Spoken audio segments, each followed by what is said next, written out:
Dalawa po sila. Yung tatay po, malamit po natin siya mapanood sa TV.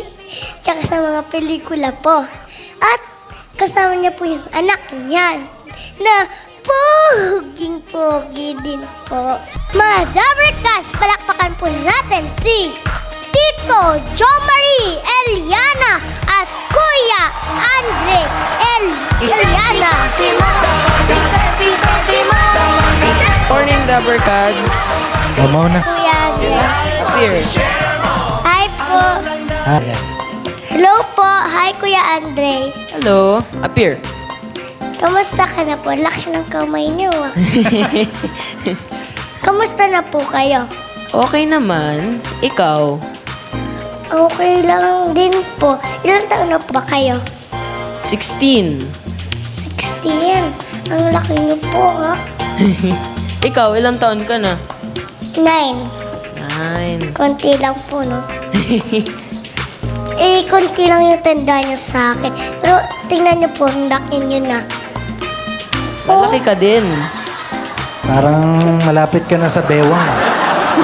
Oo nga po ah. Tito Jomari, kamusta na po kayo? Ako okay naman. Okay. Masaya ako. Kasi... Ganda po ng buhok niyo ah. Ay, salamat. Masaya ako kasi... Kasi paborito kita eh. Lagi kita pinapanood. Pati yung mami ko. Nakukuya. Sama ko yung mami ko sa bahay. Lagi ka namin Hi po, pinapanood. Mami. Mami Vicky. Hi, Mami Vicky. Thank you po sa panonood nyo. Tama kayo. Kami, mahilig kami mamasyal. Mahilig kaming kumain. At saka manood ng sine, ganyan. Banding ng ng pang-lalaki. Yun yung mga hilig namin. Ano po ba yung panglalaki? Mahilig kami sa mga kotse. Ako kasi kumakarera ako ng kotse. Isa yun sa mga sideline ko eh. O yan, ako yan. Yan yung litrato ng kotse Bakit ko. po ganyan ang suot nyo?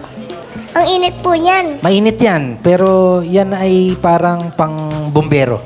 Kung sakaling mag-aapoy yung sasakyan, meron akong proteksyon para hindi ako masunog. Hindi ka po natatakot? Pag ako natatakot, hindi maganda yon kasi hindi ako nakakapag-concentrate mabuti. Ang importante, kailangan kalmado ako lagi. Si Kuya Andre po, nagaganon ka rin? Hindi pa ako nagkakarera. Pero, nasubukan ko na yung mga go-kart. Kala ko nagaganyan ka na rin po eh. Pero pag sa racetrack, doon lang ako kumakarera. Pagka yung lugar na kung saan pwede talaga kumarera. May racetrack naman tayo dito sa Pilipinas, dalawa yan. Yung isa nasa Clark, yung isa nasa Batangas. Doon po kayo nagkakarera. Doon ako nagkakarera. Gusto niyo rin po bang gawin yan, Kuya Andre? Gusto ko rin gawin yun kasi para sa akin, masaya siya. Masaya? Masaya. Ganyan yung suot, mainit? Masaya po ba yun? Pang safety naman kasi yun. Kaya kailangan mong suotin yun. Kasi kung hindi mo susuotin yun, pag nagkaroon ng aksidente, maaaring masaktan ka. Oo nga po. Parang ano yan, Riza May, parang hilig. Yun yung hilig ng mga lalaki. Mahilig sila sa Alam ko coaching na po. mabibilis, tsaka mga kare-karera, ganyan. Parang passion yun namin. Ako po, alam ko na po. Ako mahilig din po ako. Saan? Mahilig kumain. Yan po. Masaya po ako pag kumakain ako. Kami, mahilig din kami kumain. Talaga po? Ano pong paborito yung pagkain? Yung lola niya, yung mami ko, Bicolana yun eh. Paborito namin yung laing nung mami ko. Laing? Alam mo yung laing? Ano po ba yung laing? Laing, lutong ano yun eh. Gawa sa gabi yun na ginataan. Sarap yun.